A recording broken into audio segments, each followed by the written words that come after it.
অজু করার সময় কি কি দোয়া পড়া দরকার? খুব দরকারি এবং সুন্দর একটি প্রশ্ন। অজু করার সময় আমরা কোন কোন দোয়া পড়ব? অজুর শুরুতে দোয়া আছে, শেষে দোয়া আছে। দোয়া মানে জিকির।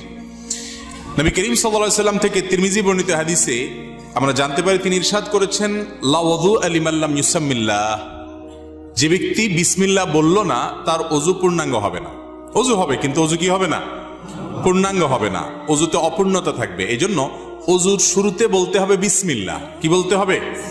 বিসমিল্লাহ বলে এরপরে অজু শুরু করতে হবে। আমাদের অনেকেই আছি, আমরা ওই যে মোবাইলের ব্যস্ততা, নানা ব্যস্ততার কারণে আমরা এসে ট্যাপটা ছেড়ে দিয়ে হুট করে হাত ঢুকিয়ে দিয়ে আমরা অজু শুরু করে দিই। বিসমিল্লাহ বলার আর খোঁজ খবর।